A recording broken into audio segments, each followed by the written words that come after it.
করো, ওয়াত্তাকু ইয়াওমান, তোমরা ওই দিনকে ভয় করো, তুরজাউনা ফীহি ইলাল্লাহ, যেদিন তোমরা আমি আল্লাহর কাছে ফিরে আসবে।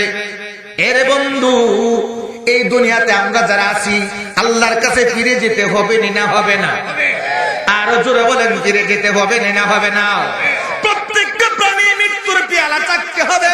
আল্লাহ রাব্বুল আলামিন ডাক দিয়ে বলেন, ও বিশ্ববাসী মানব জাতি, তোমরা ওই দিনটাকে ভয় করো যেদিন তোমরা আমি আল্লাহর কাছে ফিরে আসবে। সুম্মা তুওয়াফা কুল্লু নাফসিম মা কাসাবাত ওয়া হুম লা ইউজলামুন। এই দুনিয়ার জিন্দেগিতে তোমরা যা করো, যে যেই পরিমাণ নেক কাজ করো, নেক কাজের পুরস্কার তোমাদেরকে ওই দিন দেওয়া হবে। আর যে যেই পরিমাণ বদ কাজ করো, ওই বদ কাজের তিরস্কারও তোমাদেরকে ভোগ করতে হবে। ওয়াত্তাকু ইয়াওমান তুরজাউনা ফীহি ইলাল্লাহ, তোমরা ওই দিনকে ভয় করো যেদিন তোমরা আমি আল্লাহর কাছে ফিরে আসবে। আরে বন্ধু শুনো, যাকে উদ্দেশ্য করে আসমান জমিন সবকিছু সৃষ্টি করেছেন, তিনি কি থাকতে পারছেন নাকি চলে গেছেন?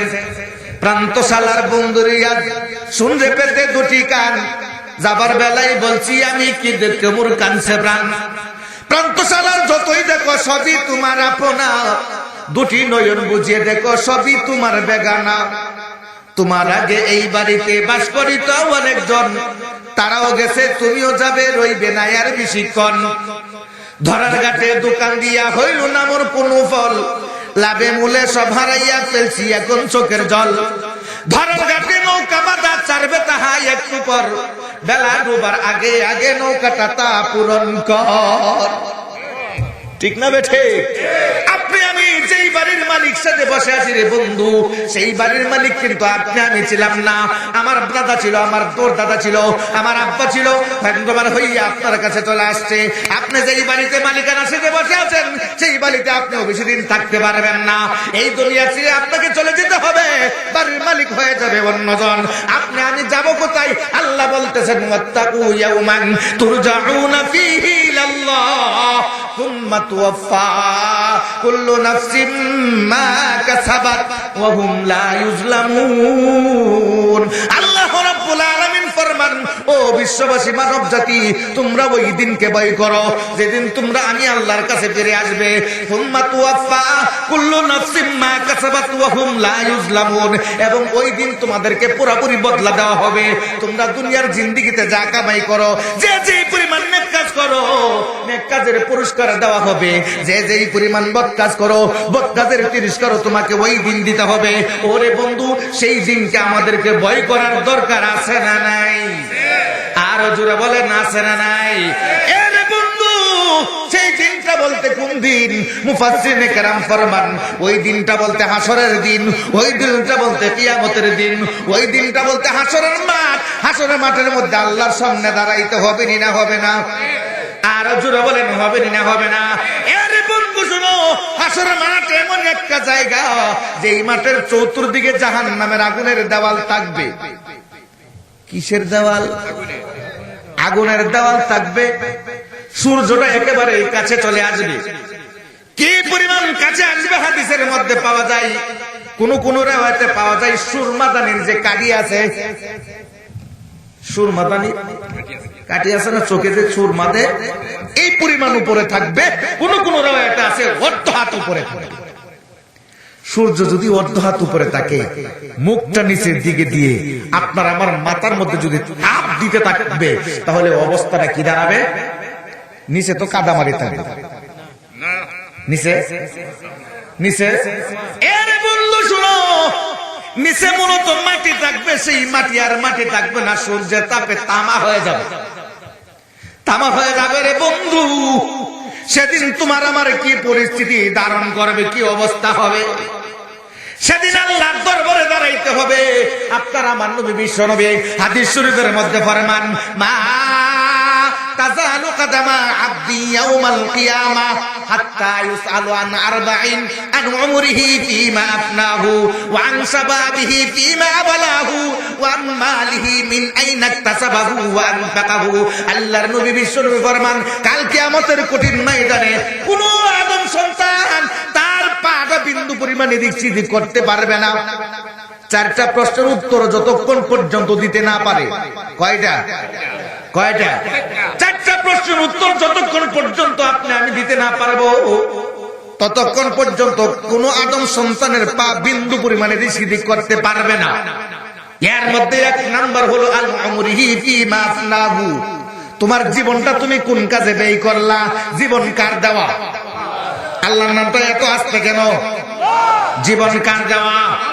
আল্লাহর দেওয়া জীবনটা আপনি আমি কোন কাজে ব্যয় করলাম, আল্লাহর সামনে দাঁড়াইয়া জবাব দিতে হবে না হবে না? আল্লাহ রাসূল ফরমান আন উমরিহি ফিমা আফনাহু, আন উমরিহি ফিমা আফনাহু, তোমার জীবনটা তুমি কোন কাজে ব্যয় করলা। 60 থেকে 70 বছর আল্লাহর দেওয়া হায়াত, আল্লাহর দেওয়া হায়াত পাইয়া, আল্লাহর দেওয়া হায়াত পাইয়া সেই হায়াতটা তুমি কোন কাজে ব্যয় করলা? কৃষি কাজের মধ্যে ব্যয় করলা, ব্যবসা বাণিজ্যের মধ্যে ব্যয় করলা, সন্তানাদির পিছনে ব্যয় করলা, বিবি বাচ্চার পিছনে ব্যয় করলা। কিন্তু আল্লাহ যে তোমাকে হায়াত দিয়েছেন, সেই আল্লাহর পিছনে কি পরিমাণ সময় দিলা? আনু আমরিহি ফিমা আফনাহু, তোমার জীবনটা তুমি কোন কাজে ব্যয় করলা? এর বন্ধু, আপনার আমার জীবনের হিসাব যদি আমরা নেই, 70 বছরের হায়াত যদি পেয়ে থাকি, অথবা 80 বছরের হায়াত যদি পেয়ে থাকি, রাত্র দিনে 24 ঘন্টা, রাত্র হলো 12 ঘন্টা, দিন হলো 12 ঘন্টা, রাত্র সময়টা হলো ঘুমের জন্য, দিনের সময়টা হলো কৃষি কাজের জন্য। এর বন্ধু, 80 বছর বয়সের রাত্র গেল 40 বছর, কথা হয় না? 80 বছরের অর্ধেক হলো 40, রাত্রের মধ্যে গেল 40 বছর ঘুমের ঘরে, আর বাকি থাকে 40 বছর, 12 বছর গেল নাবালেগ অবস্থায়।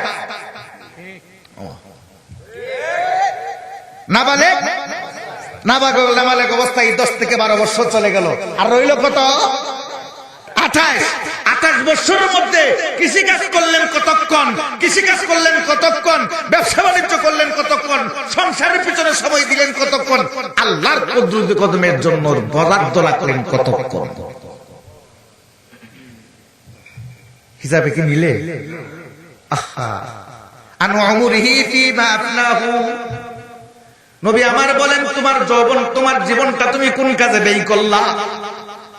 কাল কিয়ামতের মাঠে কোন আদম সন্তান তার পা বিন্দু পরিমাণে এদিক সেদিক করতে পারবে না, যতক্ষণ পর্যন্ত চারটা প্রশ্নের উত্তর দিতে না পারবে।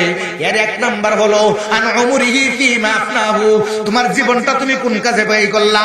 এর বন্ধু শুনো, আপনার আমার জীবনটাকে যদি হিসাব করি, তাহলে দেখা যাবে বেশিরভাগ সময় চলে গেছে আমার ও হেতু। অথচ আল্লাহ আমাদেরকে পাঠাইলেন কেন?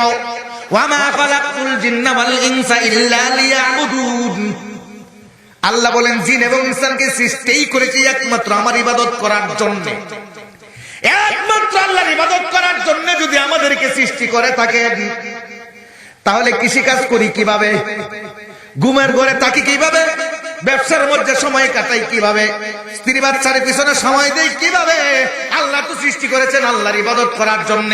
এর বন্ধু শোনো, আল্লাহর ইবাদতের মধ্যে সবগুলা সময় কেটে যায় যদি আমার সময়টাকে নবীর সুন্নত তরিকায় কাটাইতে পারি। ঠিক না বেঠে? ফজরের নামাজের সময় হয়ে গেল, আসসালাতু খায়রুম মিনান নাওম, মসজিদের মধ্যে যখন আযান হয়ে যায়, সঙ্গে সঙ্গে লাফ মেরে যদি উঠে যাই, মসজিদের দিকে দৌড়াই, ফজরের নামাজটুকু যদি জামাতের সাথে আদায় করি, মাঠের মধ্যে চলে যাই অথবা ব্যবসা বাণিজ্যে চলে যাই, ভ্যান গাড়ি চালাইতে শুরু করি, রিক্সা চালাইতে শুরু করি, সিএনজি চালাইতে শুরু করি, যেই কাজ করতে থাকি সেই কাজের মধ্যে যদি লেগে যাই, আর কানটা যদি পালাইয়া রাখি, আবার কখন জোহরের আজান হবে, জোহরের আজান যখন হয়ে গেল, যেখানেই আজান হলো ওখানেই আমি থেমে গেলাম, আবার জামাতুল নামাজ আদায় করলাম। আপনার আমার নবী বিশ্ব নবী ফরমান, উম্মাত,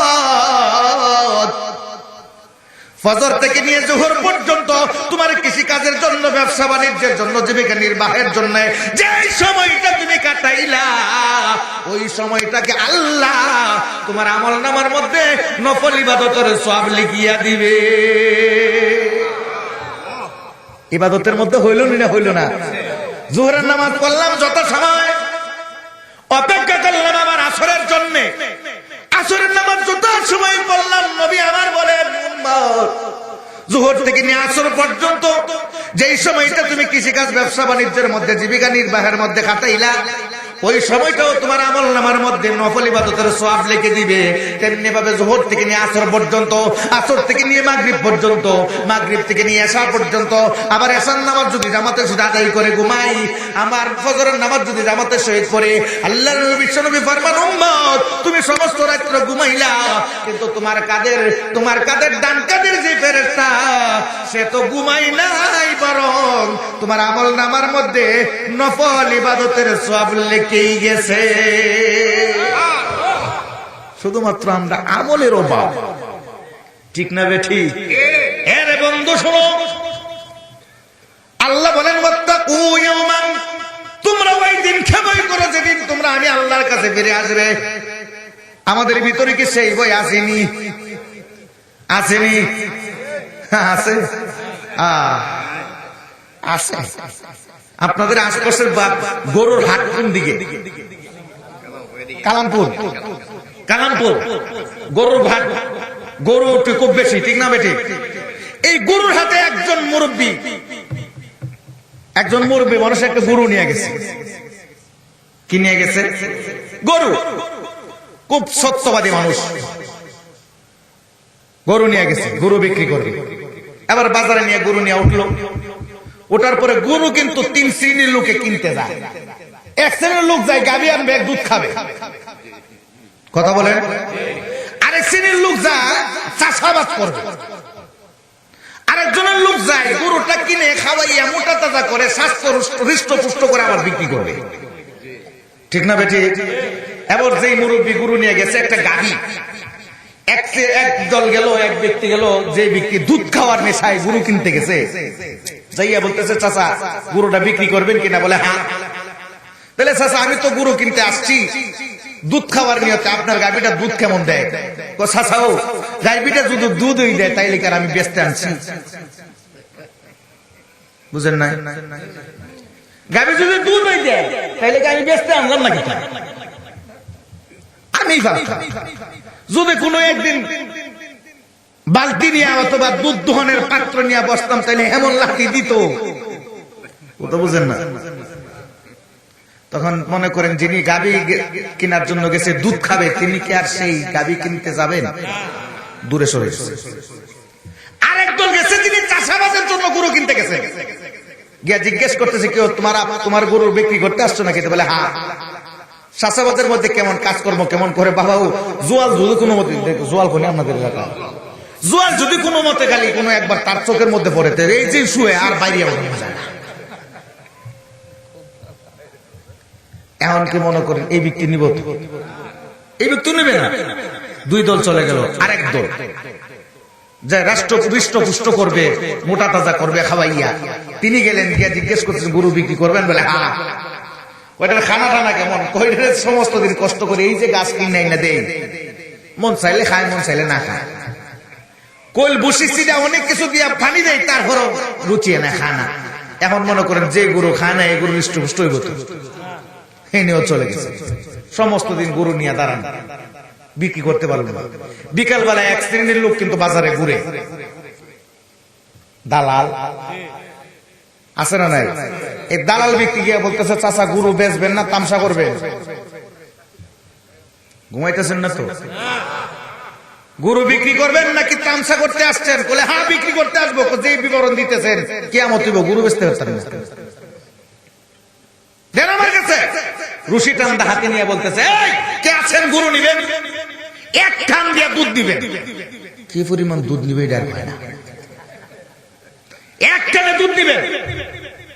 দুধ যে কি পরিমাণ নিবে এটা হয় না। চাষাবাদ করবেন, জোয়ালের ডান দিকে গরুটা জুড়বেন, ডান দিকে যে গরুটা রাখে এটা কি সবল না দুর্বল? অ্যাডভার্টাইজ করতেছে, কথা বলছেন না? খানা সমস্ত বছর খের খাবে, খের চিনেন তো? ধানের খের খাবে, সমস্ত বছর ধানের খের খাবে। এই বিবরণ শুনে এখন কাস্টমারের ভিড় জমছে। এখন গরুওয়ালা কইতাছে, চাচা আমি গরু বেচতাম না, আমার গরু আমি বেচতাম। কারণ কি? আমার গরু যদি এতই ভালো গরু হয়ে থাকে বেচবো কোন দুঃখে? বেচবো না। এখন এই দালালে বলতেছে, ও মিয়া, আমি এই পর্যন্ত গুরুর যে গুণাগুণ বললাম, গুরুর মধ্যে কোনো গুণ নাই, সব গুণ আমার, সব গুণ মুখে। আমরাও যে বলি আল্লাহকে ভয় করি, পরকালকে ভয় করি, বাস্তবে না, শুধু শুধু মুখে। জুড়ে বলেন ঠিক না বেঠে?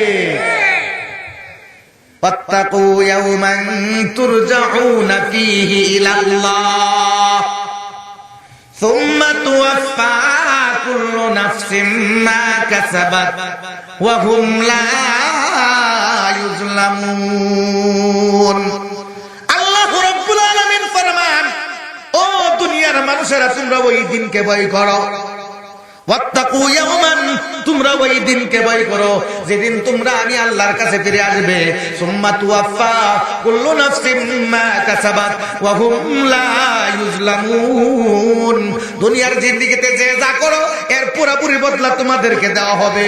ওয়া হুম লা ইউজলামুন, সেদিন কারো উপর অবিচার করা হবে না, কারো উপর জুলুম করা হবে না। যেই পরিমাণ নেক কাজ করেছো, নেক কাজের পুরস্কার দেওয়া হবে, বিন্দু পরিমাণ কম দেওয়া হবে না। যে যেই পরিমাণ পাপ কাজ করেছো, পাপ কাজের সম পরিমাণ সাজা ভোগ করতে হবে, বিন্দু পরিমাণ তোমাকে বেশিও দেওয়া হবে না। এর বন্ধু শুনো, আল্লাহ রাব্বুল আলামিন সর্বশেষ আয়াতের মধ্যে এই কথা বললেন কেন? নামাজের গুরুত্ব কি কম? আরো জোরে বলেন। রোজার গুরুত্ব কম, হজের গুরুত্ব কম, যাকাতের গুরুত্ব কম, অথচ আল্লাহ রাব্বুল আলামিন নামাজের কথা বললেন না কেন? আউয়ালু মা ইউহাসাবু বিহিল আবদু ইয়াউমাল কিয়ামাতিস সালাত, কিয়ামতের দিন সর্বপ্রথম নামাজের হিসাব নেওয়া হবে। যেই নামাজের সর্বপ্রথম হিসাব নেওয়া হবে, আল্লাহ যদি সর্বশেষ আয়াতের মধ্যে সেই নামাজের কথা বলতেন, গুরুত্ব বার। তোমরা ওই দিনকে ভয় করো যেদিন তোমরা আমি আল্লাহর কাছে ফিরে আসবে। কোন মানুষ যদি আল্লাহকে ভয় করে, ওই লোকটা নামাজ ছাড়তে পারবে না। পরকালকে যদি কোনো মানুষ ভয় করে, নামাজ ছাড়তে পারবে, রোজা ছাড়তে পারবে, বেপরদা চলতে পারবে, যাকাত ছাড়তে পারবে, হজ ছাড়তে পারবে না। না না, পরকালকে যদি কোনো মানুষ ভয় করে, ওই লোকটা নামাজ ছাড়তে পারে না। পরকালকে যদি কোনো মানুষ ভয় করে, ওই লোকটা বেপরদা চলতে পারে না। জুড়ে বলেন ঠিক না বেঠিক? এই জন্য আপনার আমার আল্লাহ বলছেন, ওয়াত্তাকু ইয়াওমান, তোমরা ওই দিনকে ভয় করো যেদিন তোমরা আমি আল্লাহর কাছে ফিরে আসবে। ওরে বন্ধু, আল্লাহর নবী বিশ্বনবী ফরমান, লা তুজালু মা তাজালু কদামা আবদি ইয়াউমাল কিয়ামাতি হাত্তা ইউসালু আন আরবাইন আন উমরিহি ফিমা আফনাহু। এক নাম্বার হলো তোমার জীবনটা তুমি কোন কাজে কাটাইলা, কোন কাজে ব্যয় করলা। কোন আদম সন্তান বিন্দু পরিমাণ তার পায়ে দৃষ্টি করতে পারবে না এই প্রশ্নের উত্তর না দেওয়া পর্যন্ত। এক নাম্বার হলো আন উমরিহি ফিমা আফনাহু, তোমার জীবনটা তুমি কোন কাজে ব্যয় করলা।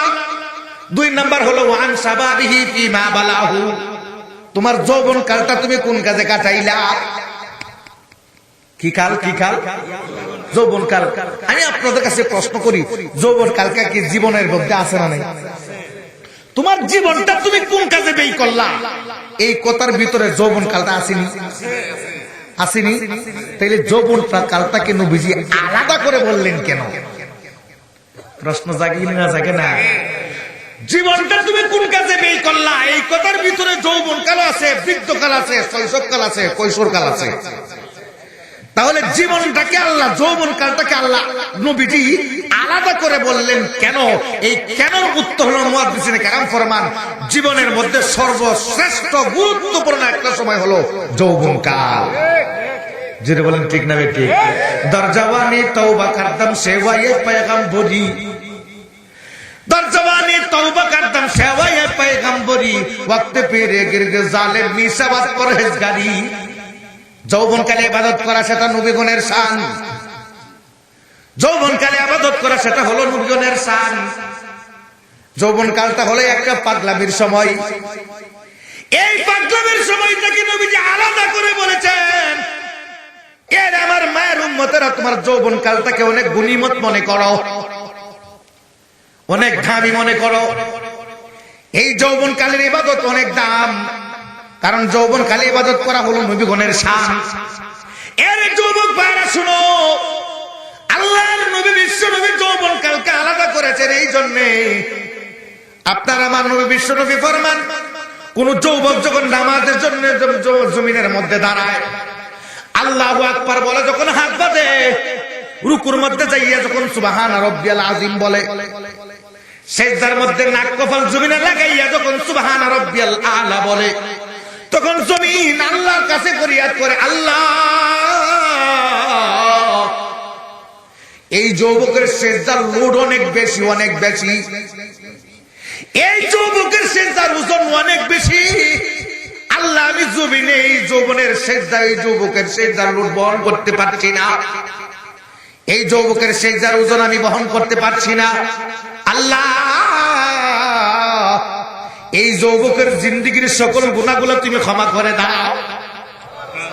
মাটি এইভাবে আল্লাহর কাছে ফরিয়াদ করে, মাটি যখন এইভাবে আল্লাহর কাছে ফরিয়াদ করে, আল্লাহ রাব্বুল আলামিন জমিনকে সাক্ষী রাখতে বলে, এ জমিন তুমি সাক্ষী থাকিও, তুমি যে জমিনের উপরে আমার পাগলামির সময়ের যুবকরা যখন পাগলামি ছেড়ে দিয়ে, ক্রামবোর্ড ছেড়ে দিয়ে, তাস ছেড়ে দিয়ে, চক্কা ছেড়ে দিয়ে, বিভিন্ন ধরনের খেলাধুলা ছেড়ে দিয়ে, বিভিন্ন ধরনের বেহায়াপনা ছেড়ে দিয়ে আমার কুদরতি কদমের সিজদার মধ্যে যেই যুবক লোটাইয়া পড়লো, আমি তুমি জমিন সাক্ষী তাকিও, এই যুবকের পেছনের সকল গুনাহ আমি আল্লাহ ক্ষমা করে দিলাম।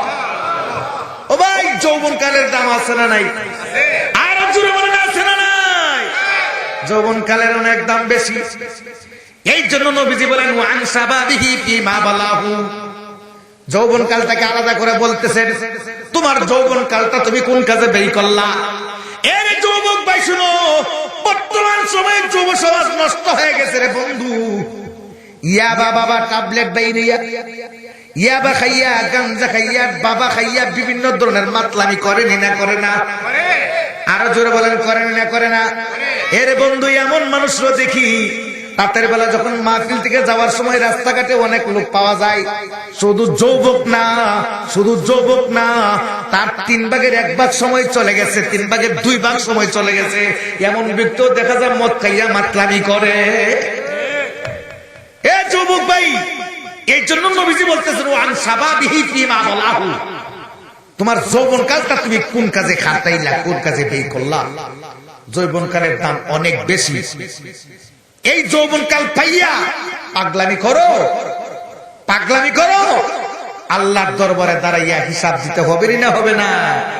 আল্লাহর নবী বিশ্ব নবী ফরমান, ওয়ান শাবাবিহি ফিমা বালাহু, তোমার যৌবনকালটা তুমি কোন কাজে ব্যয় করলা। এর যুবক ভাই শুনো, এই যৌবনকালে দাঁড়াইয়া তুমি রাস্তার মধ্যে দাঁড়াইয়া হাইজ্যাক করতে পারো, ডাকাতি করতে পারো, তবে একটা কথাই মনে রাখো, তুমি এখন সবকিছু করতে পারবা, কিন্তু আল্লাহর দরবারে তোমাকে দাঁড়াইতে হবে না? হবে না? আরো জোরে বলেন, হবে না? হবে না? আল্লাহর দরবারে আপনাকে আমাকে দাঁড়াইতে হবে, দাঁড়াইয়া এই যৌবনকালটার হিসাব দিতে হবে। ওয়ান শাবাবিহি ফিমা বালাহু, তোমার যৌবনকালটা তুমি কোন কাজে ব্যয় করলা। এর বন্ধু শুনো, এই জন্য যৌবনকালের অনেক দাম বেশি। যৌবনকাল যদি কোন মানুষ ইবাদত করে, আল্লাহ রাব্বুল আলামিন তার উপর রাজি এবং খুশি হইয়া কাল কিয়ামতের কঠিন ময়দানে আরশের ছায়ার নিচে জায়গা দান করবে। এর যুবক ভাই শুনো, অনেক যুবকের অনেক সুন্দর সোনালী ইতিহাস আছে রে বন্ধু। তুমি যেমন যুবক, অনেক যুবকের এমন অনেক ঘটনা আছে, অনেক ইতিহাস আছে। কাজী আবু বকর রাহমাতুল্লাহির নামে একজন যুবক, যিনি ছিলেন কোরআনের হাফেজ, বাড়ি তার মক্কায়। বাড়ি কোথায়? মক্কায়। ওই যুবক মানুষ হাফেজ, কোরআনের হাফেজ ছিল। সে হজের মৌসুমে একবার দেখতে হলো তার সামনে একটা ব্যাগ পড়ে আছে। কাজী আবু বকর একজন গরিব মানুষ, যদি কামাই করে, যদি রোজা রোজগার করে, তাহলে পেটের খাবার জুগে, আর যদি রুজি রোজগার না করতে পারে উপবাস থাকতে হয়। এবার আপনারা বলেন, লোকটা ধনী না গরিব? আর জোরে বলেন। এমন গরিব মানুষ, তার চোখের সামনে একটা ব্যাগ পড়ে আছে দেখে কাজী আবু বকর রাহমাতুল্লাহি আলাইহি এবার সেই ব্যাগটা হাতে নিলেন, নিয়ে ব্যাগের মুখ খুলে দেখলেন এর ভিতরে অনেক স্বর্ণ মুদ্রা আছে, অনেক টাকা পয়সা আছে। একটা স্বর্ণের একটা গলার হার আছে দেখা যায়, যে হারের দাম অনেক, দাম অনেক বেশি। অনেক স্বর্ণ মুদ্রা আছে, অনেক টাকা পয়সা আছে। যদি আমার যুবক, বাংলাদেশের কোন যুবক থাকতো, যুবকের হাতে যদি পড়ে, তাইলে মনে করলো বাবা খাওয়ার একটা সুযোগ পাইছি। ঠিক না? ঠিক। কিন্তু কাজী আবু বকর রাহমাতুল্লাহি আলাইহি তিনি মনে মনে চিন্তা করতে লাগলেন, আমি যদি সেই টাকা আত্মসাৎ করি, সুন্দর একটা গলার হার দেখা যায়, সেই হারটা যদি আমি আত্মসাৎ করে ফেলি, আত্মসাৎ করতে পারবো, কিন্তু একদিন আল্লাহর দরবারে দাঁড়াইতে হবে। তার ভিতরে পরকালের ভয়, তার ভিতরে হলে আল্লাহর দরবারে একদিন দাঁড়াইয়া জবাব দিতে হবে। আরে বন্ধু শুনো, কাজী আবু বকর রহমাতুল্লাহ আলাইহি মনে মনে চিন্তা করতে লাগলেন, ব্যাগটা যদি এখানে ছেড়ে দেই, এই জায়গার মধ্যে যদি রেখে দেই, আর দুষ্কৃতী কোন লোকের হাতে যদি পড়ে, আসল মালিক সেটা পাবে না। ঠিক না বেঠিক? আবার কাজী আবু বকর রহমাতুল্লাহ আলাইহি মনে মনে চিন্তা করতে লাগলেন, না না না, এটা এখানে রেখে দেওয়া যাবে না, আসল মালিকের কাছে ব্যাগটা পৌঁছাইতে হবে। কিন্তু বর্তমান সময়টা হলো হজের মৌসুম শেষ সময়ে, কোথায় পাবো? বিশ্বের বিভিন্ন প্রান্ত থেকে লোকজন হজের জন্য আসে। এই টাকা পয়সাকে হারাইলো, আসল মালিক আমি কোথায় পাবো? এই চিন্তা করতেছে, আর মনে মনে চিন্তা করতেছেন, কি করতে পারি, কি করতে পারি, এখানে রেখে দেওয়া যাবে না, আবার মালিককে আমি কোথায় পাবো? আমি একজন গরিব মানুষ, কামাই রোজগার যদি না করে উপবাস থাকতে হবে। এই কথা চিন্তা করতে করতে মনে মনে ঠিক করলেন, না না, আসল মালিককে আমাকে বাহির করতে হবে। কাজী আবু বকর রহমাতুল্লাহ আলাইহি এবার সেই ব্যাগ নিয়ে দৌড়তে শুরু করলেন। হজের তাবুতে, হজের যে সমস্ত লোকেরা যেই জায়গার মধ্যে তাবু করছেন, যে জায়গার মধ্যে তাবু স্থাপন করছেন, এই তাবুর ভিতরে যায়, ডাক দিয়ে বলেন, কে আছেন গো? ও হাজী সাহেবরা, এমন কেউ আছেন কিনা? টাকা পয়সা হারাইছেন কিনা? টাকার কোনো ব্যাগ হারাইছেন কিনা? যদি হারাইয়া থাকেন আপনার ব্যাগের বিবরণ দেন। আমি একটা ব্যাগ পাইছি, আপনার যারা ব্যাগ হারাইয়া থাকেন আপনাদের ব্যাগ আপনারা বুঝিয়া নেন। কিন্তু কেউ জবাব দেয় না, কেউ জবাব দেয় না, কেউ জবাব দেয় না। কাজী আবু বকর রহমাতুল্লাহ আলাইহি তাবুতে যাইয়া ঘুরে, এক একটা তাবুতে যায়, আর এক একবার এলান দেয়, এক একবার এলান দেয়, কিন্তু আশিক মালিককে পাচ্ছেন না। একদিন দুই দিন চলে গেল, পেটের ক্ষুধায় অস্থির হয়ে গেল, রুজি রোজগারও করতে পারছেন না, ক্ষুধাও নিবারণ করতে পারছেন না, ব্যাগের মালিকও খুঁজে পাচ্ছেন না। এমনি ভাবে তিনি তালাশ করতেছেন, আসল মালিককে কোথায় পাওয়া যায়। একদিন দুই দিন যাইয়া, তৃতীয় দিনের মাথার মধ্যে যাইয়া এক তাবুর মধ্যে ডাক দিলেন, ও হাজী সাহেবান, আপনাদের মধ্যে এমন কেউ আছেন কিনা টাকার ব্যাগ হারাইছেন? যদি কেউ হারাইয়া থাকেন আপনার ব্যাগের বিবরণ দেন, আমার কাছ থেকে ব্যাগটা বুঝিয়া নে।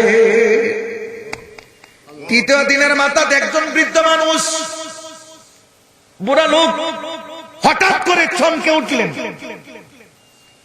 কারণ তিনার যত সমস্ত সফরের যত টাকা পয়সা ছিল সবগুলা ব্যাগের ভিতরে। তিনি ব্যাগ হারাইয়া অসহায়, অনেক চিন্তায় পড়ে গেলেন। এমন সময় ঘোষণা শুনলেন, একটা ব্যাগ পাওয়া গেছে। চমকে উঠলেন, ডাক দিয়ে বলেন, যুবক মানুষ, আমি একটা ব্যাগ হারাইছি। এবার কাজী আবু বকর রহমাতুল্লাহ আলাইহি ডাক দিয়ে বলেন, আপনার ব্যাগের বিবরণ দেন। এবার ব্যাগের বিবরণ দিল। আমার ব্যাগের মধ্যে এমন এমন এই টাকা ছিল, স্বর্ণে একটা হার ছিল, আমি হার কিনতে গিয়েছিলাম, প্রতিমধ্যে কোথায় ব্যাগ হারাইলো বলতে পারি না, ব্যাগটা এবার আমি হারাইছি। এবার কাজী আবু বকর রহমাতুল্লাহ আলাইহি বলেন, চাচাজি, এই নেন আপনার ব্যাগ। 3 দিন যাবত আপনাকে তালাশ করছি, অত্যন্ত গরিব মানুষ, পেটের ক্ষুধায় কষ্ট করতেছি, কিন্তু আপনাকে তালাশ করতেছি, না পাওয়া পর্যন্ত আমি তো কোথাও যাইতেও পারতেছি না। এই নেন আপনার ব্যাগ, আপনি আমার জন্য দোয়া করিয়েন, হাজী সাহেব মানুষ। এবার ওই পুরো বৃদ্ধ চাচাজি এবার টাকার ব্যাগের থেকে টাকা বাহির করিয়া কাজী আবু বকরকে দিতে চাইলো, বাবা এই নাও, তুমি কিছু হাদিয়া গ্রহণ করো। কাজী আবু বকর বলেন, না না না, আমি এই মুহূর্তে আপনার কাছ থেকে কোনো হাদিয়া নিতে চাই না, হাদিয়া নিতে পারবো না। আমি আল্লাহর ইবাদত মনে করি আমি আপনার টাকাটা আপনার কাছে পৌঁছাইলাম, ইবাদতের বদলা আমি আপনার কাছ থেকে নিতে চাই না। ইবাদতের বদলা দিবেন একমাত্র কে? আল্লাহ। আর জোরে বলেন কে? ইবাদতের বদলা আমি আল্লাহর কাছ থেকে চাই, আপনার কাছ থেকে কোনো বদলা নিতে চাই না। ও গো হাজী সাহেব, চাচাজি, আপনি মুরব্বী চাচাজি, হাজী সাহেব মানুষ, আল্লাহর খানায় কাবা, আল্লাহর ঘর খানায় কাবা ধরিয়া দোয়া করছেন। ও গো হাজী সাহেব, আপনি আমার জন্য দোয়া করিয়েন, আল্লাহ যেন বিপদ আপদ থেকে আমাকে হেফাজত রাখেন, ইসলামের উপর অটল অবিচল থাকার জন্য যেন আল্লাহ আমাকে তৌফিক দান করেন, এই জন্য আল্লাহর কাছে দোয়া করি। এই দোয়া চাইয়া কাজী আবু বকর রহমাতুল্লাহ আলাইহি চলে গেলেন। ওই মুরব্বি চাচাজি প্রতিদিন নামাজ পড়ে পড়ে ওই যুবকের জন্য দোয়া করে, যুবকের জন্য দোয়া করে। এই যুবক কাজী আবু বকর রহমাতুল্লাহ আলাইহি বহুদিন পরে নদীপথে কোথাও দিনের কাজের জন্য যাইতেছিলেন অথবা বেড়াইতে যাইতেছিলেন, সাথে বন্ধু অনেকেই ছিলেন। ওই জাহাজটা যখন সমুদ্র পথে যাইতেছিলেন, সমুদ্রের মাঝখানে যাওয়ার পরে ঝড়ের কবলে পড়ে, ঝড়ের কবলে পড়ে জাহাজটা ডুবে গেল, লন্ডভন্ড হয়ে গেল। সাথে বন্ধু অনেকেই মারা গেল, অনেকেই বিভিন্ন দিকে চলে গেল। কাজী আবু বকর রহমাতুল্লাহ আলাইহি তিনিও সাঁতার জানেন না, হঠাৎ করে তাকাইয়া দেখতে একটা খাট সামনে দিয়ে ভাসতেছে। কি ভাসতেছে? খাট। ছাপ দিয়া ধরলেন, ভাসতে ভাসতে ভাসতে ভাসতে যাই একটা দ্বীপের মধ্যে লাগলেন। কাপটা যখন দ্বীপের মধ্যে লাগলো, কাজী আবু বকর রহমাতুল্লাহ আলাইহি আবার দ্বীপের মধ্যে উঠে তাকাইয়া দেখে এই দ্বীপের মধ্যে একটা উঁচা একটা মিনার দেখা যায়। কাজী আবু বকর মনে মনে চিন্তা করতে লাগলেন, এখানে যখন মিনার দেখা যায় অবশ্যই এটা মুসলমান পল্লী, মুসলমানের বস্তি, মুসলমানের এলাকা। আল্লাহর দরবারে শুকরিয়া আদায় করলেন, আলহামদুলিল্লাহ আমি একটা মুসলমানদের এলাকায় আসতে পারছি। কাজী আবু বকর চলে গেলেন মসজিদে, 2 রাকাত শুকরিয়া আদার নামাজ পড়লেন। এর মধ্যে আযানের সময় হয়ে গেল, দেখতেছেন না না আযান দেওয়ার জন্য কেউ আসছেন না। মসজিদটা পরিত্যক্ত অবস্থায় পড়ে আছে, মুসল্লি আসেন বলে মনে হয় না, মাকড়সা পড়ে আছে, মগনের চিকাবাদরের লেদা আছে, অনেক পরিত্যক্ত অবস্থায় পড়ে আছে, অনেক ময়লা তৈলা পড়ে আছে। কাজী আবু বকর রহমাতুল্লাহ আলাইহি এবার মসজিদটা ঝাড়ু দিলেন, মিনারের উপরে উঠিয়া এবার আযান দিতে শুরু করলেন। আল্লাহু আকবার, আল্লাহু আকবার। আযান দিতে শুরু করলেন। মানুষ মধুর কণ্ঠের আযান শুনে দৌড়াইয়া মসজিদের কাছে চলে আসছে। কাজী আবু বকর রহমাতুল্লাহ আলাইহি এবার সকলকে হাতে ধরে পায়ে ধরে মসজিদের ভিতরে ঢুকাইলেন। সকলকে বললেন, আল্লাহ রাব্বুল আলামিনের দরবারে নামাজ পড়ো, কাল কিয়ামতের কঠিন ময়দানে আল্লাহর সামনে দাঁড়াইতে হবে, তোমার জীবনের হিসাব দিতে হবে, যৌবকের হিসাব দিতে হবে, যৌবনের হিসাব দিতে হবে। আল্লাহর দরবারে নামাজ পড়ে রোজা রাখো। আল্লাহ তো আমাদেরকে ইবাদতের জন্য পাঠাইলেন। লোকজনকে নিয়ে নামাজ পড়লেন, নামাজের পরে লোকজনকে দ্বীনের তালিম দিলেন, দ্বীনের তালিম দিলেন। লোকজনের কাছে অনেক ভালো লাগলো। আবার বলতে লাগলো, পরবর্তী সময় আমি যখন আযান দেব আপনারা আসবেন। এমনি ভাবে আযান দেয়, মসজিদে মুসল্লিগণ আসে, মাগরিবের নামাজের পরে মুসল্লিদেরকে নিয়ে সূরা তালিম করে। জোরে বলেন সুবহানাল্লাহ। মাগরিবের পরে সূরা তালিম করতে শুরু করলো। সকলের সাথে পরামর্শ করলো, সকালবেলা ছোট ছোট বাচ্চাদেরকে মসজিদে পাঠাবেন, আমি তাদেরকে আলিফ বা তাসা শিক্ষা দিয়ে কোরআন পড়াবো। জোরে বলেন আল্লাহু আকবার। ছোট ছোট বাচ্চাদেরকে সকালবেলা কোরআন শরীফ শিক্ষা দেয়, আলিফ বা তাসা পড়ায়। মাগরিবের নামাজের পরে বয়স্ক লোকদেরকে সূরা মস্ক করায়। এইভাবে 20-30 দিন যাওয়ার পরেই এলাকার রূপ রং সব পরিবর্তন হয়ে গেছে। মাগরিবের নামাজের আগে আগে সব মানুষ কাজকর্ম ছেড়ে দিয়ে চলে আসে মসজিদে। সকালবেলা ছোট ছোট বাচ্চারা মার সাথে খাটের মধ্যে থাকে না, লাফ মেটে উঠে দৌড়াইয়া চলে যায় মসজিদে। থাকে 20-30 দিনের ভিতরে এলাকার রূপ রং পুরাটাই পরিবর্তন হয়ে গেছে। জোরে বলেন আল্লাহু আকবার। ভাইরা আমার, কাজী আবু বকর রহমাতুল্লাহ আলাইহি কেমনি ভাবে মেহনত করতে শুরু করলেন। সমাজ পরিচালক যারা ছিলেন, মসজিদ কমিটির সদস্য বৃন্দ যারা ছিল, তারা মনে মনে চিন্তা করতে লাগলো, যুবক কল্পদিনের ভিতরে যদি আমাদের এলাকার মধ্যে এত সুন্দর কাজ করতে পারে, ওই যুবক যদি আমাদের দেশের মধ্যে থাকে, দেশটা সোনায় পরিণত হয়ে যাবে। অতএব যুবককে আমাদের এখানে স্থায়ী ভাবে রাখার ব্যবস্থা করে নেই। এর বন্দুক ভালো করে শুনেন। এবারে এলাকার মুরব্বীরা যাইয়া হুজুরকে বলতেছেন, হুজুর আপনি আপনার আপনজন বলতে কে আছেন? বলে কেউ নাই। আমার আব্বাও নাই, আম্মাও নাই, আপনজন বলতে কেউ নাই। আমি একজন গরিব মানুষ, কামাই করি রোজার করি, তাহলে আমি দিন আপনি রাতে ভাত করি, কামাই করি রোজা করি খাই। এবার বলেন আপনি আমাদের দেশে স্থায়ীভাবে থেকে যান। বলতেছে আলহামদুলিল্লাহ আমি তো থাকতে পারি, আমার কোনো সমস্যা নাই। বলতেছেন আমাদের স্থায়ীভাবে রাখার ব্যবস্থা হলো এই, আপনাকে আমাদের এলাকাতে একটা বিবাহ করায় দেই, আপনি এখানে দিন সংসার করতে থাকেন। বলতেছেন যদি কোনো দিনদার নিয়ে পান আমার মনের মধ্যে কোনো আপত্তি নাই, আমার কোনো বাধা নাই। এবার এরা ওই এলাকার লোকজন মনে মনে চিন্তা করতে লাগলো, আমাদের এলাকার একজন জমিদারের মেয়ে আছে, ওই জমিদারের মেয়েও জমিদার নাই, মা নাই, মেয়ের বাবাও নাই, ওই মেয়েটাও একজন দিনদার দামি স্বামী তালাশ করে। তার কাছে যাইয়া প্রস্তাব দিল। মেয়েটা বলতে শুরু করলো, মুরব্বী চাচাগিরি, আপনারা হলেন আমার মুরব্বী, আপনারা বলতেছেন যুবক দিনদার মানুষ, দিনদার হলে আমার কোনো আপত্তি নাই, কিন্তু এলাকার অনেক মানুষ আমার কাছে বিবাহের প্রস্তাব নিয়ে আসে, তারা আমার জন্য নয়, আমার সম্পদের লোভে বিবাহের প্রস্তাব দেয়, এই জন্য আমি তাদের প্রস্তাব গ্রহণ করি না। যুবক যদি দিনদার হয়, দুনিয়াদার যদি না হয়, আমার কোনো আপত্তি নাই। এবার এলাকার লোকজনের মাধ্যমে দুইজনের মধ্যে বিবাহ বন্ধনটুকু হয়ে গেল।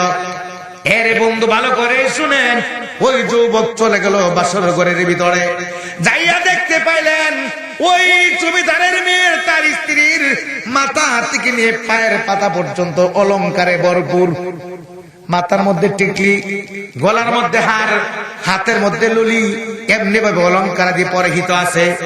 এর বন্ধু শুনো, কাজী আবু বকর রহমাতুল্লাহ আলাইহি তার স্ত্রীর মাথা থেকে নিয়ে পা পর্যন্ত এইভাবে তাকালেন। তাকাইয়া দেখতে পারলেন অপরূপ সুন্দরী, তার শরীরের মধ্যে অলংকারে ভরপুর। এমনি ভাবে তাকাইয়া হঠাৎ করে তার গলার মধ্যে নজর পড়লো, গলার মধ্যে তাকাইয়া দেখে রে বন্ধু সুন্দরী একটা স্বর্ণের হার দেখা যায়। এক পলকে তাকিয়ে আছে। এবার কাজী আবু বকর রহমাতুল্লাহ আলাইহির স্ত্রী ডাক দেয়া বলেন, স্বামী, এলাকার মুরব্বী চাচাজিরা আমাকে বলেছে আপনি একদম দিনদার মানুষ, কিন্তু আমি দেখতেছি আপনি একটা দুনিয়াদার। কারণ দুনিয়াদারের লোভ হলো স্বর্ণ অলংকারের দিকে, দুনিয়াদারের প্রতি। আপনি আমার হারের দিকে তাকিয়ে আছেন, এতে করে বোঝা যায় আপনি দুনিয়াদার, দিনদার না। কাজী আবু বকর রহমাতুল্লাহ আলাইহি বলেন, ওগো আবার প্রাণীর স্ত্রী, দুনিয়ার প্রতি আমার কোনো লোভ নাই, কোনো লিপ্সা নাই, তবে তোমার গলার হারটা যেন আমি চিনি চিনি মনে হয়, তোমার গলার হারটা আমার কাছে অনেক পরিচিত মনে হয়। এবার ওই স্ত্রী ডাক দিয়ে বলেন, স্বামী, এই হার আপনার পরিচিত হবে কেমন করে? আমার এই হার আমার আব্বা হজের থেকে নিয়ে আসছিল, এই হারের একটা গল্প আছে। স্বামী ডাক দিয়ে বলে, স্ত্রী বলো তো শুনি তোমার হারের সেই গল্পটা কি? এবার স্ত্রী ডাক দিয়ে বলে, স্বামী, আমার আব্বা হজ শেষে হজ করে আসার সময় মার্কেট থেকে এই হারটা কিনে আনতে গেছিলেন। আসার সময় হয় ব্যাগ হারাইয়া ফেললো। মক্কার একজন যুবক সেই হারটা পাইয়া 3 দিন পর্যন্ত আমার আব্বাকে তালাশ করে 3 দিনের মাথায় যাইয়া পাইলো। আমার আব্বা তাকে হাদিয়া হিসাবে দিতে চাইলো, কিন্তু সেই যুবক হাদিয়া গ্রহণ করে নাই, তার বদলা নাকি আল্লাহ দিবে। আমার আব্বার কাছে দোয়া চেয়ে যুবক চলে গেল, কোনো হাদিয়া নেয় নাই। ওগো আমার প্রাণের স্বামী, আমার আব্বা প্রতিদিন নামাজ পড়ে পড়ে নামাজের মুসল্লার মধ্যে বসে বসে ওই যুবকের জন্য দোয়া করতেন। মাঝে মধ্যে আমাকে বলতেন, মা, সেই যুবকের বাড়ি যদি আমার এলাকায় হইতো, সেই যুবকের বাড়ি যদি আমার এলাকায় হইতো, ওই যুবককে আনিয়া তোমাকে আমি তার হাতে উঠাইয়া দিতাম, আমার সমুদয় সম্পত্তি তার হাতে তুলে দিতাম, এমন একটা দিনদার ছেলে যদি পাইতাম তোমাকে আমি তুলিয়া দিতাম। ও গো মা, কিন্তু সেটা আমার সাধ্যের বাইরে। যুবকের বাড়ি হলো মক্কায়, কাজটা করা আমার পক্ষে সম্ভব না। এই কথা বলে বলে গো স্বামী, আমার আব্বা ওই যুবকের জন্য দোয়া করতেন। স্ত্রী এই দিক দিয়ে এই সমস্ত কথাবার্তা বলে কাজী আবু বকর রহমাতুল্লাহ চোখের পানি ছেড়ে ছেড়ে কান্দে, চোখের পানি ছেড়ে ছেড়ে কান্দে। স্ত্রী ডাক দিয়ে বলে, স্বামী, কেন গো আপনার চোখের পানি দিকে আপনার চোখে পানি কেন, কারণটা কি? আপনি কেন কাঁদতেছেন, এর রহস্যটা কি? কাজী আবু বকর রাহমাতুল্লাহ আলাইহি বলেন, স্ত্রী, মক্কার যে যুবক তোমার আব্বার হার পেয়ে তার কাছে তোমার আব্বার কাছে ফিরিয়ে দিয়েছিল, সেই যুবক আর কেউ না, সেই যুবক হলো তোমার স্বামী, আমি আবু বকর। ও গো আমার স্ত্রী, আমি এই জন্য কাঁদতে আছি। আমি বলেছিলাম আমার ইবাদতের বদলা আমার আল্লাহ দিবে, আমার বই হইতেছে, আমার সেই ইবাদতের বদলা কি আল্লাহ আমাকে এই দুনিয়াতেই দিয়ে দিল কিনা? এই দুনিয়ায় আমি চাই না বদলা, চাই না ইবাদতের বদলা, আমি এই দুনিয়াতে চাই না। এর যুবক ভাই শোনো, আবু বকর, আবু বকর, কাজী আবু বকর একজন যুবক, আপনি আমি ওই একজন যুবক। আপনি আমি যদি সামান্য কয়টা টাকা পাই, সেই টাকা আত্মসাৎ করার জন্য চেষ্টা করে ফেলি, আমাদের ভিতরে পরকালের ভয় আমরা মুখে মুখে বলি, বাস্তবে নাই। জুড়ে বলেন ঠিক না বে ঠিক? এর বন্ধু শুনো, যদি আল্লাহর ভয়, পরকালের ভয় যদি আমাদের ভিতরে থাকতো, তাহলে আমরা অন্যের মাল আত্মসাৎ করতে পারতাম না।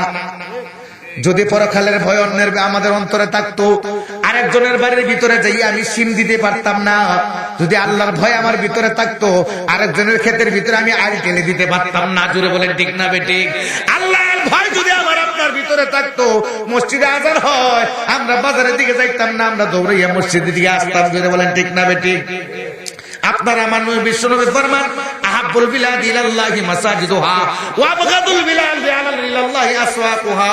আপনার আমার নবী বিশ্বনবী ফরমান, দুনিয়ার বুকে আসমানের নিচে সবচেয়ে আল্লাহর কাছে পছন্দনীয় জায়গা হলো মসজিদ। পছন্দনীয় জায়গা কি? মসজিদ। আর সবচেয়ে অপছন্দনীয় জায়গা হলো বাজার। কিন্তু দেখা যায় মসজিদমুখী মানুষ কম নাকি বাজারমুখী? বাজারমুখী বেশি, মসজিদমুখী মানুষ কম। ও ভাই, যদি আল্লাহর ভয় মানুষের ভিতরে থাকতো, তাহলে বাজার হাট সবকিছু খালি করে মসজিদের আজান দেওয়ার সাথে সাথে মানুষ মসজিদে দৌড়ায় উপস্থিত হয়ে যেত। জুড়ে বলেন ঠিক না বেঠি? মানুষের ভিতরে পরকালের ভয় নাই, মরতে হবে সেই ভয় মানুষের ভিতরে নাই।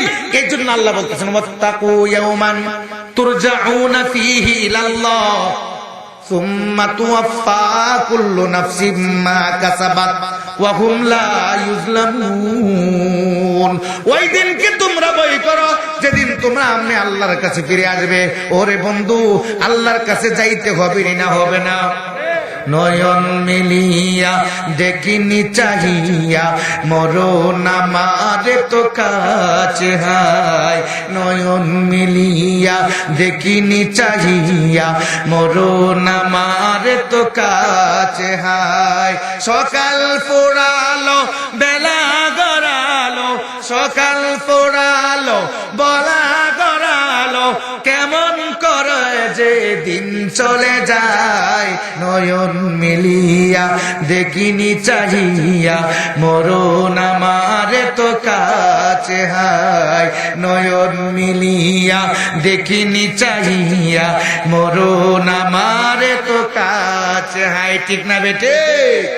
এ ধরাই যারা সাথী ছিল, একে একে সব বিদায় নিল। ঠিক না বেটে? এ ধরাই যারা সাথী ছিল, একে একে সব বিদায় নিল। এ কথায় আমি ভাবিনি কখনো, এ কথায় আমি ভাবিনি কখনো, কেমন করে যে দিন চলে যায়। নয়ন মিলিয়া দেখিনি চাহিয়া মরণ আমারে তো কাছে হায়। নয়ন মিলিয়া দেখিনি চাহিয়া মরণ আমারে তো কাছে হায়। ওই গুরুস্থানে কত মুর্দারকে মাটি সরিয়ে দিয়েছে দেখে। ঠিক না বেটে? এই গুরুস্থানে কত মুর্দারকে মাটি সরিয়ে দিয়েছে ডেকে, এভাবে তোমাকেও ডেকে দিবে একই দিন, এভাবে তোমাকে ডেকে দিবে একই দিন, সেদিনকে স্মরণ করো সদাই, নয়ন মিলিয়া দেখিনি চাহিয়া, মরণ আমার তো কাছে হায়। ঠিক না বেটে? আরে বন্ধু শুনো, হঠাৎ করে আজরাইল চটে আসবে, আপনার আমার রূহটা বাহির করে নিয়ে যাবে। কখন আসবে বলতে পারি কি? আর জোরে বলেন, বলতে পারি? কখন আসবে, কখন আসবে বলতে পারি না। এই মাহফিলের মধ্যে বসছি, বাড়িতে যাইতে নাও পারি। জোরে বলেন ঠিক না বেঠে? এই মাহফিলের মধ্যে আসছি, হতে পারে এই মাহফিলটা আপনার আমার জন্য জিন্দেগির শেষ মাহফিল। এর বন্ধু, এই জন্য আল্লাহ বলেন ওয়াত্তাকু ইয়াওমান, তোমরা ওই দিনকে ভয় করো যেদিন তোমরা আমি আল্লাহর কাছে ফিরে আসবে।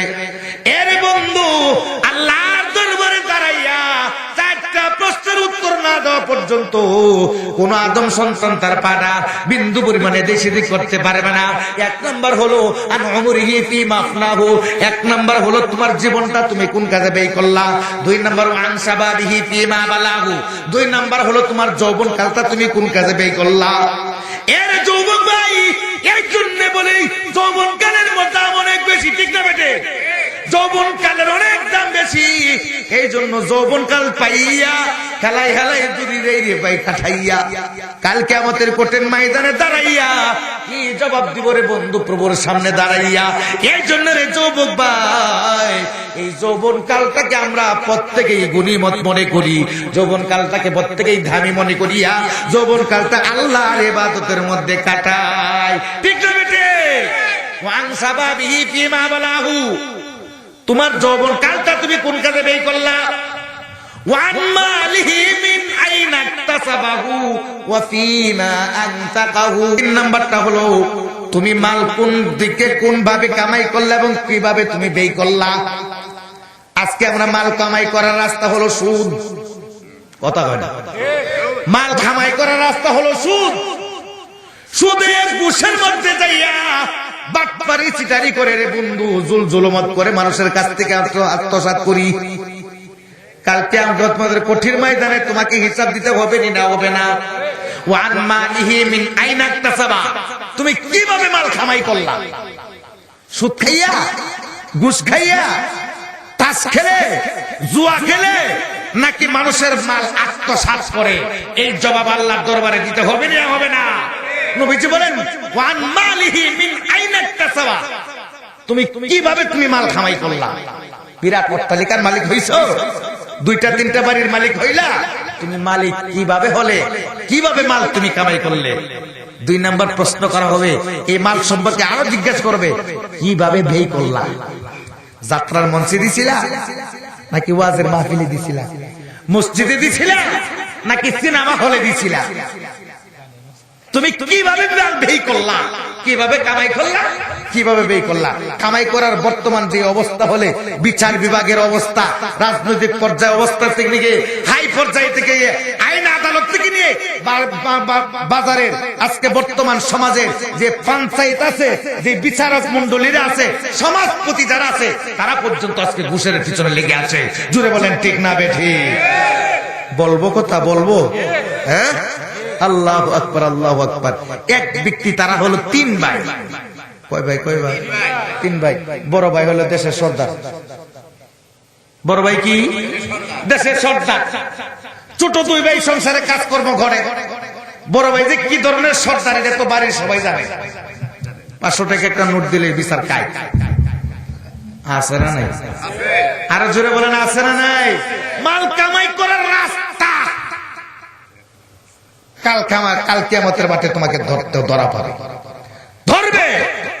মাল কামাই করো সুদের মাধ্যমে, ঘুষের মাধ্যমে, আত্মসাতের মাধ্যমে, জুলুম করে আল্লাহর দরবারে হিসাব দিতে হবে না হবে না? বড় ভাই বিচারক, ছোট দুই ভাইয়ের স্ত্রী বাড়ির নামায়, আপনাদের কাছে কি বলে এটাকে? নামারে কি বলে? নামায়। নামার মধ্যে কি লাগাইছে? কিছু জায়গার মধ্যে লাউয়ের বিচি লাগাইছে। কিসের বেশি? লাউ গাছ। সুন্দর করে গাছ উঠছে, মিজু ভাইয়েরটা কিছু কম হচ্ছে আর ছোট ভাইয়েরটা ভালো সুন্দর করে উঠাইছে। দুই ভাইয়ের বউ নিয়ে দুই ভাইয়ের বিবি লাউ গাছ লাগাইছে। মিজু ভাইয়ের বিবির গাছগুলা খুব সুন্দর ভাবে উগাইছে আর ছোট ভাইয়ের বিবির গাছগুলা কি বেশি ভালো হচ্ছে। এখন মিজু ভাইয়ের বিবি বলতেছে, হাই হাই হাই, আমার তো গাছগুলা ঠিক মতো উঠে নাই, আমার বাড়িওয়ালা তো যে রাগী মেজাজ, যদি দেখতে পারে তাই তো আমাকে তো অনেক কিছু বলা বলি করবে। এই জন্য হিংসার বশীভূত হইয়া যাইয়া এইভাবে গাছগুলা উঠাইয়া আবার রেখে দিছে। ঘুমাইছেন তো? বুঝছেন নি?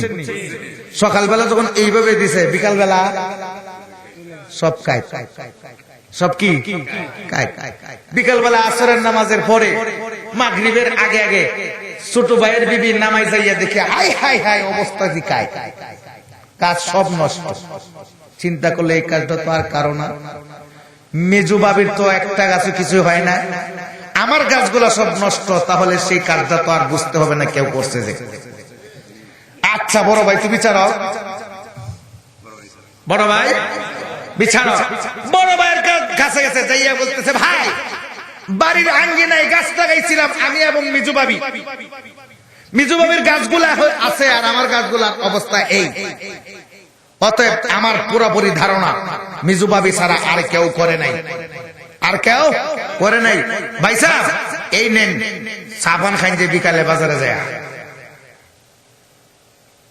বুঝলেন না, 5 টাকা চা খাইন। বড় ভাই টাকা পাওয়ার দোকান, আজকে সন্ধ্যা আসো, আমার বাড়ির আঙ্গায় নাই, অন্য মানুষ আছে নাই, কাজকে করছে এটা বুঝতে হবে না, ধমক দিতে শুরু করছে। মিজু ভাইয়ের বিবি বলতেছে, কি ঘটনা কি? বিচারকের পকেটে মনে হয় কিছু পড়ে গেছে, এই জন্য গরম বাসন। ওরা জানে না, জানে না, কথা খায় নাকি, জানে কিনা জানে না। বাড়ির মাঝখানে বসে বসে যখন এই হুঙ্কার ছাড়তেছে, মিজু ভাইয়ের বউ অনেক হাড়ি পাতিলে অনেক কিছু টুকায় টাকায় যায়, 12 টাকা হয়েছে। কত কত? 10 টাকার উপরে 2 টাকা, 12 টাকা ভাইয়া বলতেছে, ভাই শয়তানের খেরে পরে একটা কাজ করে ফেলছি, যেভাবে ওকে একটা মীমাংসা করে লাগছে না, দিকে কিছু বলা যেত না করে।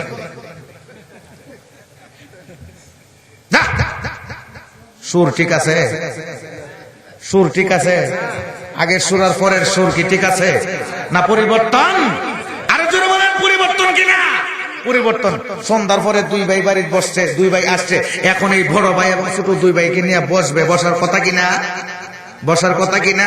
এখন বসছে, বৈশা বলতেছি, কি কাজটা কে করলো না দেখে তো আর কিছু বলা যায় না, অনর্থক সাইসা কিসারা কারে দুষবি। এখন ছোট ভাইয়ের স্ত্রী বলতেছে, বড় ভাই ফাঁক ফানজতনের নাম লিয়ে ব্যাপারটা দেখেন না, কি তা হয়েছে। এখন কই তারবো 5 টাকা দিয়ে দিছিলাম, এটার কথা ভুলে গেছি নাকি? তা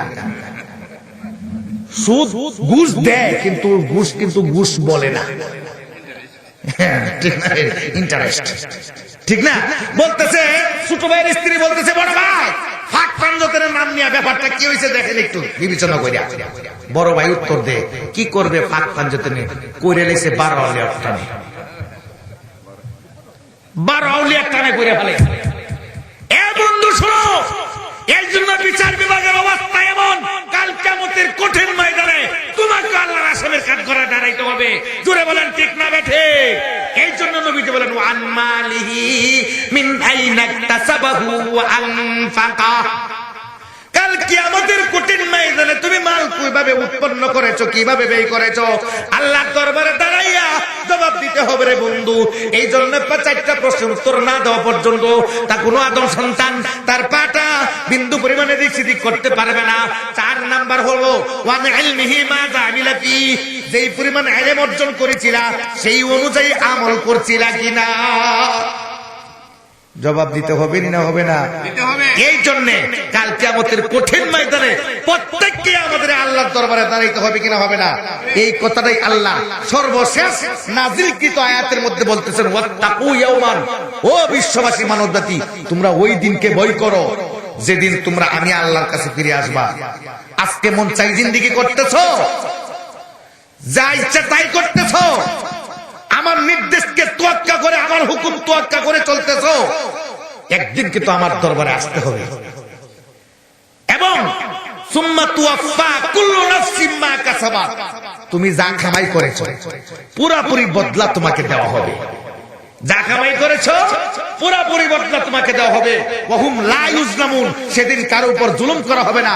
তুমি যেই পরিমাণ নেক কাজ করেছো, নেক কাজের পুরস্কার তোমাকে দেওয়া হবে। যেই পরিমাণ বদ কাজ করেছো, বদ কাজের তিরস্কার, সাজা তোমাকে দেওয়া হবে। সাজা একটু অতিরিক্ত করা হবে না, পুরস্কার দিতে তোমাকে বিন্দু পরিমাণ কমতি করা হবে না। ওয়াহুম লা ইউজলামুন বলে আল্লাহ সেই কথা বলেছেন, যেই পরিমাণ যে পাওয়ার দরকার সেই পরিমাণে দেওয়া হবে। পুরস্কার যেমন পাওয়ার দরকার এই পরিমাণ পুরস্কার দেওয়া হবে, বিন্দু পরিমাণ কম দেওয়া হবে না। যেই পরিমাণ সাজা পাওয়ার দরকার এই পরিমাণ সাজা দেওয়া হবে। রাগের বশীভূত হইয়া তোমাকে বিন্দু পরিমাণ সাজা বেশিও দেওয়া হবে না। আল্লাহ আমাদেরকে এই দুনিয়ার বুকে আল্লাহর ভয়, পরকালের ভয় মেনে চলার তৌফিক দান করুন। সকলে বলেন আমিন।